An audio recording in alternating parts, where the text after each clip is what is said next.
안녕하세요. 존복김입니다. 오늘은 이 알고리즘 기반 암호화폐 자동 매매 시스템 쇼미더머니의 보충 수업, 교육 자료라고 해야 될까요? 그 프로그래밍 관련해서 공부할 만한 자료를 올려놓으신 게 있는데 요거를 한번 소개시켜 드리려고 합니다. 여기 메뉴에 보충 수업이라고 있어요. 그래서 보충 수업이 최근에 생겼더라고요. 그래서 요걸 눌러보시면 아무래도 이제 책에서 하나의 프로그램을 다 설명하다 보니까 기본적인 어떤 IT 프로그래밍 배경 지식이나 뭐 어떤 학습 방법 같은 게 좀 부족하다고 생각하셨나 봐요. 그래가지고 이렇게 관련된 자료를 좀 정리해 놓으셨다고 합니다. 굉장히 내용이 많거든요. 여기 서문부터 해가지고 뭐 쭉 이렇게 있는데 이 내용들을 뭐 전부 다 자세하게 설명해 놓은 건 아니고 여기 있는 것보다 책에 나오는 이제 주요 개념들을 명확하게 이해할 수 있는 방법이랑 어떤 지식에 대한 정보, 그러니까 약간 메타데이터 같은, 그러니까 각각의 내용들에서 이런 부분 왜 중요하고 어떻게 공부를 해야 된다, 뭐 그런 내용들을 좀 정리를 해 놓으신 것 같더라고요. 일단 뭐 서문에서 보면은 이걸 왜 쓰게 됐는지에 대한 내용이 쭉 나와 있고요. 그리고 이제 파이썬은 쉽지만, 여기에서는 파이썬은 되게 쉽지만 이제 컴퓨터랑 프로그램이 어떻게 동작하는지 모르고, 그러니까 IT의 기본적인 지식이 없고 그런 상태에서 파이썬으로 프로그램 만드는 게 쉬운 건 아니다. 그게 이제 핵심인 것 같아요. 그러니까 파이썬이 쉽다고 해서 프로그래밍 하는 게 쉬운 건 아닌데, 그러면 어떻게 하면 프로그램을 잘 만들 수 있는지, 쉬운 파이썬을 가지고, 이제 파이썬은 이제 언어로서 좀 쉽다는 거고, 비교적 쉽다는 거고, 그런 파이썬을 가지고 어떻게 하면 잘할 수 있을지에 대해서 어떤 걸 공부해야 될지에 대한 내용들을 이렇게 소개를 해 놓으셨습니다. 다음은 이제 반드시 요구사항부터라는 어떤 제목인데, 요구사항을 정의하는 것부터 나와 있어요. 그래서 요구사항을 정의하고 그걸 검증하는 부분, V 모델. 이 책이 단순히 동작하는 코드들에 대해서 쭉 설명하는 게 아니라 요구사항을 정리하는 것부터 시작하거든요. 각 챕터가 이제 요구사항을 정리하고, 그리고 요구사항을 어떻게 검증할 것인지도 생각해보고, 테스트를 같이 만드는 것처럼 그걸 실제적으로 이제 구현을 하고, 구현한 다음에 구현한 걸 이제 검증하는 부분까지 쭉 거치는 과정이 있는데, 이런 과정이 반드시 필요하다, 뭐 그런 내용들을 설명하고 있습니다. 다음으로는 이제 테스트 주도 개발에 대해서 잠깐 설명하고 있습니다. 테스트 주도 개발, TDD라고 하는 거는 여기 뭐 영상들도 뭐 몇 개 소개를 시켜 주셨는데, 사실 이제 TDD에 대해서 뭐 유튜브나 이런 데 검색해 보면 어렵다는 내용들이 되게 많거든요. TDD 자체가 좀 어려울 수 있는데, 여기 뭐 설계하는 내용처럼 뭐 필수사항은 아니고 어떤 방법론, 좋은 방법론이라고 생각돼서 소개시켜 드리는 부분이고, 또 그런 부분을 한번 쭉 공부하고 제대로 된 프로그래밍을 좀 한번 해보고 싶다, 아니면은 그렇게 좀 발전하고 싶다고 하신다면 한 번쯤은 공부해 보시는 게 좋을 것 같습니다. 다음은 이제 파이썬 모듈하고 패키지에 대한 부분입니다. 이제 파이썬 모듈이랑 패키지는 사실 엄청 기본적인 거잖아요. 파이썬 모듈이랑 패키지가, 파이썬 모듈이 뭔지, 패키지가 뭔지, 어떻게 구성해야 되는지 이런 거 굉장히 기본적인 건데, 안타깝게도 보면은 기본적인 게 어떻게 보면 되게 어려울 수도 있고, 또 그런 부분을 좀 간과하시는 분들도 많더라고요. 어쨌든 이제 모듈하고 패키지를 어떻게 구성했는지랑 그것이 왜 중요한지에 대해서, 또 관련된 부분들에 대해서 이렇게 좀 설명을 하고 있습니다. 이것도 뭐 한번 쭉 읽어보시고 좀 흥미롭다고 생각되시는 어떤 이런 자료들도 한 번씩 쭉 보시면 좋을 것 같습니다. 한 챕터가 굉장히 뭐 긴 내용은 아니고요, 짧은 내용인데 이런 자료들을 소개하고 있어요. 이렇게 공부할 만한 자료들을 소개하고 있어가지고, 어쨌든 뭐 시간을 내 가지고 하나씩 한번 살펴보는 것도 좋을 것 같아요. 그러면은 이제 책에 있는 내용들은 어떻게 보면 프로그램을 처음부터 끝까지 만드는 방법에 대해서 소개했다면, 그 만드는 방법 중간중간에 어떤 기본적인 지식들을 어떻게 쌓을 수 있는지, 그게 왜 중요한지, 어떻게 공부하면 좋을지에 대한 그런 정보들을 여기 소개했다고 보시면 될 것 같습니다. 다음은 이제 클래스와 추상화에 대해서 소개를 하고 있습니다. 사실 이제 클래스와 추상화를 초보 개발자한테 말한다, 솔직히 굉장히 어려운 부분일 것 같아요. 제가 생각해도 클래스와 추상화를 신입사원한테, 신입사원은 어느 정도 알죠. 오히려 신입사원들은 더 잘할 수 있어요. 왜냐면은 요즘 대학교나 이런 데서는 OOP도 많이 배우고 기본적인 개념이기 때문에 다 알고 있지만, 근데 의외로 파이썬 프로그램이나 이런 거가 온라인에 돌아다니는 프로그램을 보면은 OOP로 작성된 프로그램이 되게 드물어요. 뭐 여기 인터넷에서 이렇게 검색해 보시면 뭐 파이썬 암호화폐 이런 프로그램이 굉장히 많잖아요. 검색해 보면은 OOP보다는 그냥 어떤 쪼가리로 어떤 코드 쪼가리들 막 뭉쳐놓은 듯한 그 뭐 돌아가긴 하는데 잘 만들어진 코드가 좀 드문 게 사실입니다.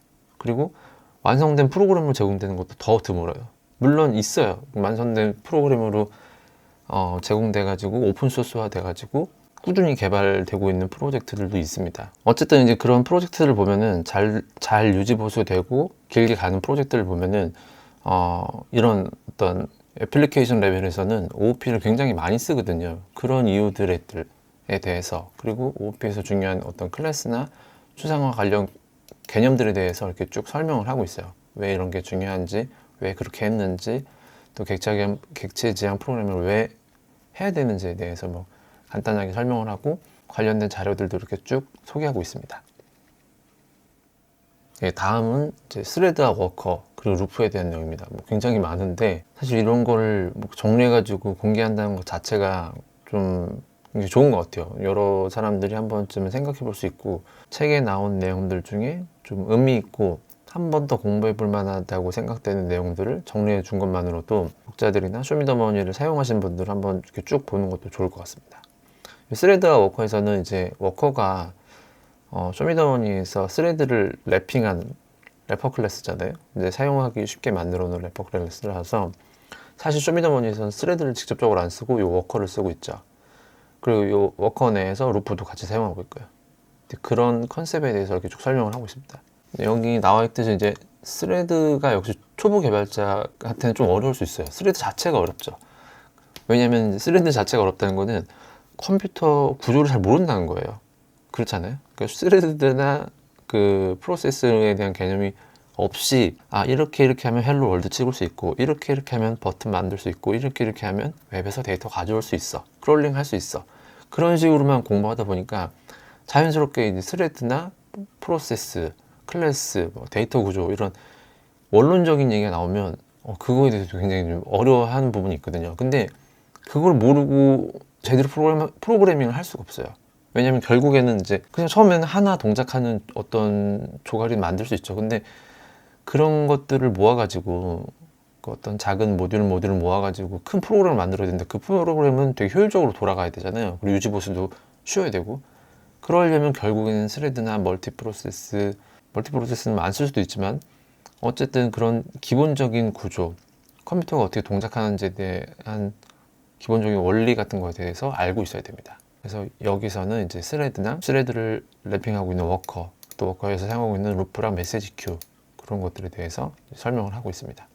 여기 이제 안드로이드에 대한 내용들이 있는데 뭐 안드로이드에 대한 내용이니까 아무래도 좀 거부감이 있을 수도 있지만 안드로이드 내용이 좋은 이유가 안드로이드가 오래됐잖아요. 그리고 구글에서 당연히 지원하고 있고 하기 때문에 교육 자료가 굉장히 좋아요.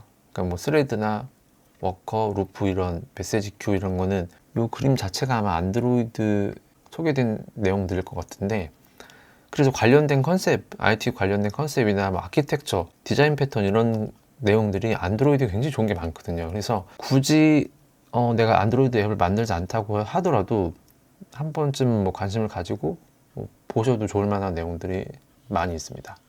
이제 다음은 컨트롤러랑 오퍼레이터에 대해서 소개를 하고 있습니다.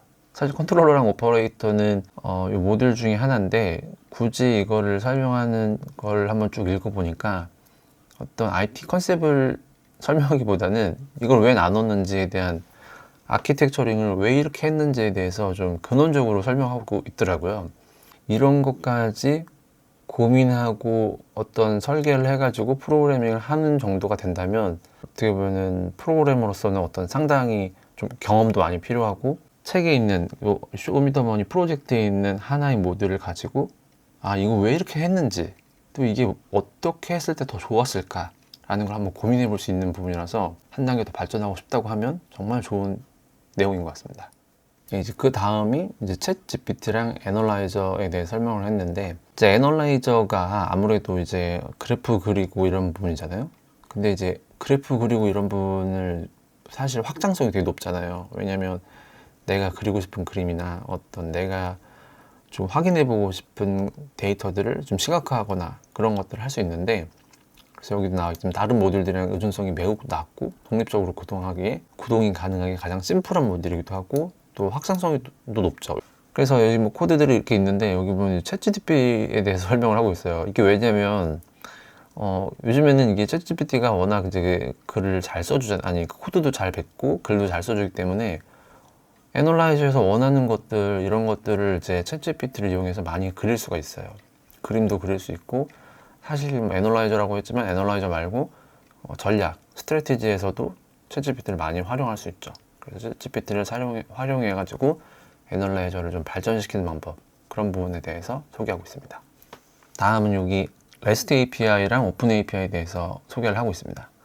REST API랑 오픈 API는 뭐라 그럴까, 스마트폰이 좀 대중화되는 시점부터, 그러니까 한 2010년, 2007년 이후로부터 해서 이 REST API가 엄청나게 핫해지고 많은 곳에서 사용됐죠. 지금 뭐 업비트나 이런 데서도 REST API나 오픈 API로 그 데이터를 제공을 하고 있거든요. 근데 그거를 사용하는 방법을 알면 공공 데이터 같은 것도 좀 쉽게 쓸 수 있고, 꼭 이런 지금 저희가 하고 있는 요 암호화폐 말고도 다른 부분에서도 되게 쉽게 사용할 수 있거든요. 그리고 그것만 알면, 요 사용하는 방법을 알면 사실 업비트에서 데이터 가지고 꼭 주문하고 이런 거 엄청 쉬워요. 코드도 짧고.